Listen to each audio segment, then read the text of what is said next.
Hello everyone, welcome to this session. In this session, we'll talk about what strategy to opt for to score maximum marks in physics in your NEET examination. Let me tell you, your NEET examination is going to approach very close. It's on 6th of May this year, 2018, and we'll be seeing that what strategy we can opt for to score maximum marks in physics. Let's go ahead. First of all, about the important dates we'll be talking about. It's on 6th May 2018, it's pen paper exam. First of all, let me tell you, you need not to carry your own pen and your paper. You'll be getting both at the examination center. Next, paper conducted in 10 different languages. English is the main language. You are going to most of you would be opting for English language. Rest, you can also opt for regional languages to attempt the paper. Third, 45 objective questions, and I'm only talking about physics. Rest, in total, there are 180 questions, but only 45 will be in the physics portion. Here, maximum marks is 180 in physics, 45 questions, multiply by 4, you can get 180 marks. And each question is going to have plus 4 marks, and for every incorrect response, you're going to suffer minus 1 marks. Let's go ahead. Now, how to score maximum? That is the question that comes in everyone's mind. First of all, let me tell you, every individual has his or her own strategy. But I will tell you one common thing. By analyzing previous year paper, I have reached on to this strategy that will help you to guide and get 150 plus marks in your physics paper for NEET examination. So first of all, a wise strategy will be of great help to achieve approximately 150 marks. I'm not talking about that you're going to get 150 marks. If you're very thorough with your subject, if you have good speed and accuracy, you can go ahead and yes, you can get 150 marks. But okay, it's okay with you. If you're not able to score 150 also, it's okay. If you're around 120, 140 also you score, that's well and good. But if you have accuracy and speed, certainly you can go ahead and you can approach to get 150 plus marks. Let's go ahead. Difficulty analysis. What I have done, I have analyzed previous year's paper and I found that most of the questions are easy. So if you have sound knowledge of the entire syllabus, you can attempt easy questions from those parts and you can get the desired result. First of all, moderate level is 40% difficult. No, and let me tell you, very less questions are difficult.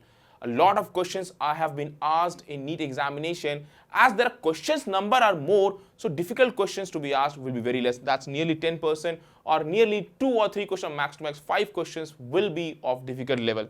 Easy questions are the maximum portion. You can opt for to go ahead and opt for the easy questions.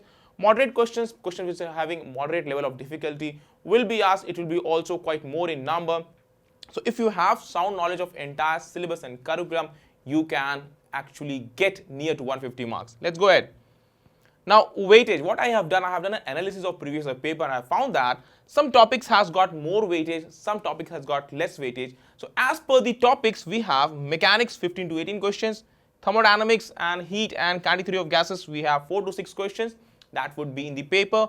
Oxidation and waves 3 to 5 questions, electrostatics 5 to 7, magnetism 3 to 4, optics 4 to 6, modern physics 6 to 8. So talking in the real sense, you cannot think of eliminating any of the topic. Mechanics, the most important one. Let me talk about some topics of mechanics. I would like you all to see the topics of mechanics that I'm going to discuss here. First of all, let me talk about kinematics. You should have practice basic questions on kinematics, both one-dimensional and two-dimensional motion. Second thing, Newton's laws of motion. Let me tell you, you should have practice of Newton's laws of motion. The second law, that is F is equal to ma. If you have practice question based upon Newton's laws of motion and friction, remember static friction is one thing that people get confused. It's not equal to mu into n, it's always less than or equal to mu into n. And you need to use it very wisely in your examination, in your question that you're going to get based upon Newton's laws of motion. There are more chapters, circular motion, then we have momentum, then we have rotational motion. You should have the idea of the formula to be used in each of the chapters. Circular motion, you should know what is centripetal acceleration, what is centripetal force, how to calculate the net centripetal acceleration. Easy questions can be asked based upon circular motion. Be aware of that. Rotational motion, try solving basic questions based upon rotational motion. You should know how to calculate moment of inertia of some basic objects like ring, like disc, like sphere. What is the moment of inertia about a particular axis which is passing through the center of mass? Then you should know how to calculate basic things, how to calculate angular momentum. All these basic things will be very much helpful on all these chapters based upon mechanics. You should also know about the center of mass concept, how to calculate center of mass, and also remember some basic formulae of center of mass of some objects Like, let's talk about a semicircular ring, a semicircular disc. All this will be very much helpful for you all. Let's go ahead. Then we have thermodynamics and kinetic theory of gases. You should know what is the pressure into volume is equal to nRT, PV equals to nRT. That is the ideal gas equation. You should know how to use it. And then let's talk about P equals to 1 by 3 rho V square. This also formula you should know about the pressure of a gas closed in a container, that is equal to 1 by 3 rho V square. All these basic formulae. Let me tell you the gaseous molecules, the three velocities it has, the most probable speed, the root mean square velocity, the average velocity, all these formulas should be on your tip. Question, very basic question can be asked based upon all these things. Then oscillation and waves, simple harmonic motion. This is the topic that students actually leave. But an easy question, if it comes, if you don't know the topic, you cannot attempt that. So always know the formula that has to be used in simple harmonic motion, how velocity and acceleration are related, how you are going to find out the period. You should know all these basic things for simple harmonic motion. Now waves, you should know about longitudinal waves, what are them. You should also know about standing waves. You should also know the difference between a traveling wave and standing wave. All this will be very much helpful. Electrostatics, basic charge, Coulomb's law, how to find electric potential at a particular point, how electric potential and electric field are related. All these things you should know. Practice basic question on electrostatics. That will be very much helpful. Next, and let me tell you, electrostatics is a very, very important portion. I have written 5 to 7 questions, even 10 questions can be asked based upon electrostatics. Be very much aware about that. You should know how, due to a presence of charge, electric field at a position changes. You should know what potential has relation which has got due to a point charge, due to uniformly distributed charge. You should know all these basic things. Now magnetism, how magnetic field is created due to current carrying wire, what its value at a particular distance. You should know how to calculate what is the formula used due to a very long infinite wire magnetic field at a particular point, due to a circular wire, all these basic things. What is the force experienced by a current carrying wire placed in a magnetic field? That will be very much useful for you all.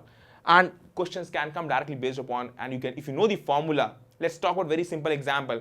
F is equal to IL cross B, that is the force on a current carrying wire placed in a magnetic field. If you know this formula, if you have practice question on this, you can go ahead and practice question based upon the same. Let's talk about the optics portion. I have told you that it's got 4 to 6 questions. Now optics, we have geometrical optics and wave optics. Both are very much important. Let me tell you, this can vary. You can have more questions on optics. Now geometrical optics, you should know the formula very well. The formula used for lens maker formula. Then for refraction, you should know the formula.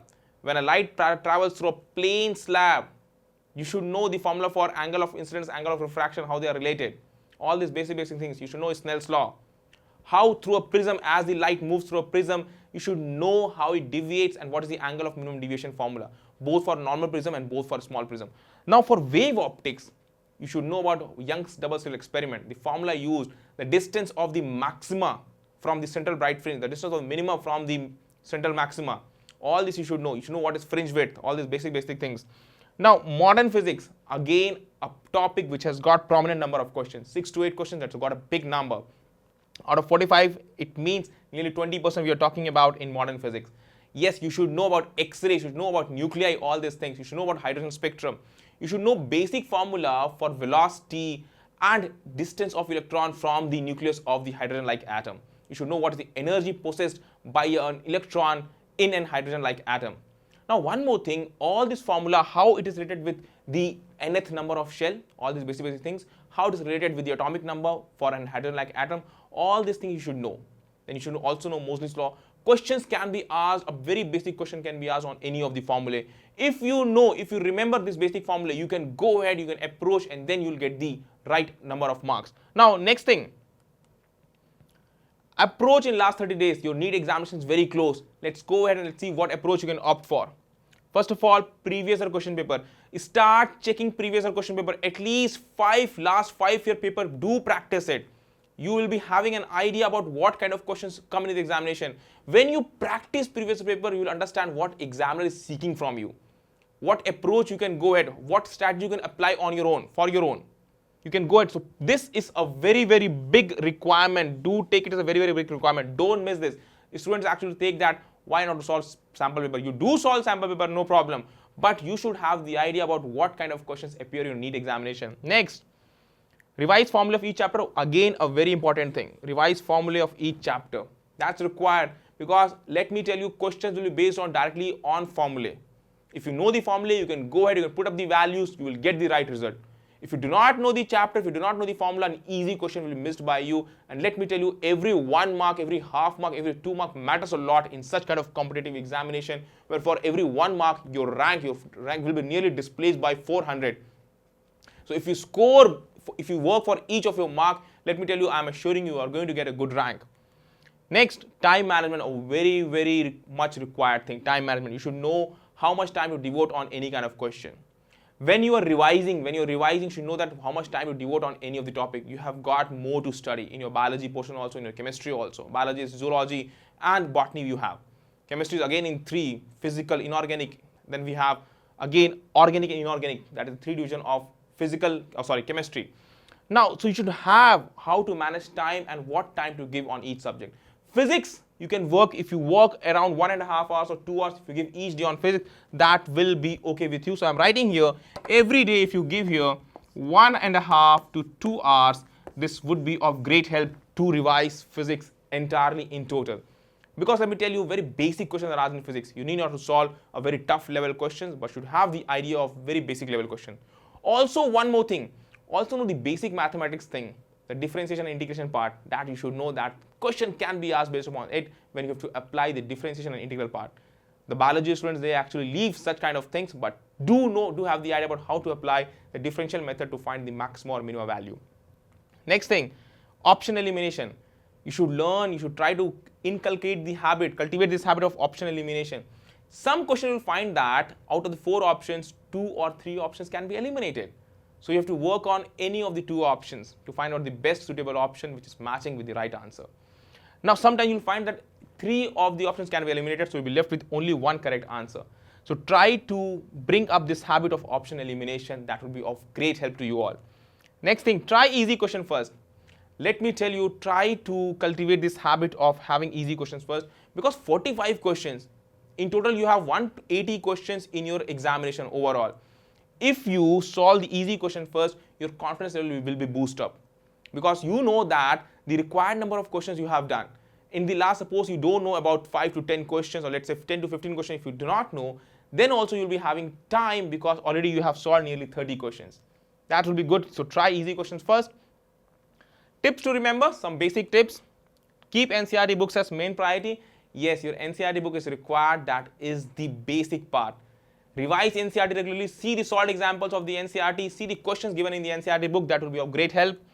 Next, take tests on regular basis. After solving previous paper, do solve sample paper. So I'm writing here, do solve sample paper that is required for your complete preparation.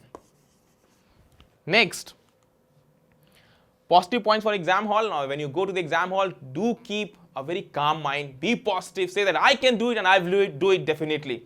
Keep this positive attitude in your mind, and let me tell you, you are going to score at least 20% more if you keep this positive attitude in your mind. Read questions carefully and mark with 200% surety. Don't do wild guesses.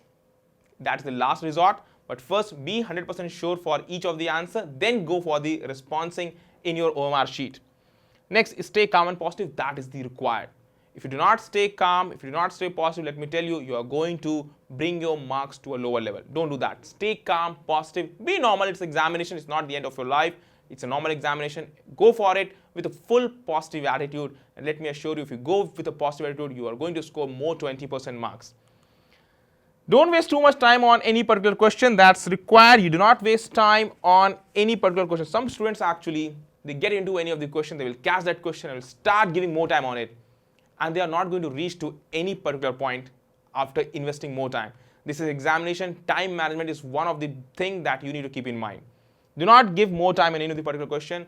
See it, if you can do it, well and good. If you're not able to do it, proceed for the next question. That is the best strategy. And at the end, if you have time, mark the question that you have not attempted and then you go for it. Now, this was all the things that I was actually intending to tell you all. Hope this session will be of great help to you all in understanding to attempt this NEET examination. Now, let me tell you, NEET is a compulsory examination. Stay calm, positive, do revise the entire portion. Now, see, I have not given that this chapter is important or this chapter is important. I have given what each chapter has a weightage. What I will advise you all, try to have a look of the entire book. That would be a great help. If you want to eliminate any of the chapter, see any small chapter. This is up to you, your choice. See any chapter that you can eliminate 1 or 2 chapter. Still, I'm advising go for the entire curriculum because questions can be asked from any portion. Do it, practice it. You will find that it will be a great help to achieve great marks, good marks, and maximum marks. And let me assure you, you're going to get good rank in your NEET examination if you follow these small things. Once again, last point, see the entire part, entire formulae, practice basic questions, at least 10 questions from each chapter, basic 10 questions from each chapter, so that you have the idea about each chapter. Thank you everyone. Hope this session will be of great help to you all. I will see you all in your examination and hope you score well in your examination. All the very best to you all.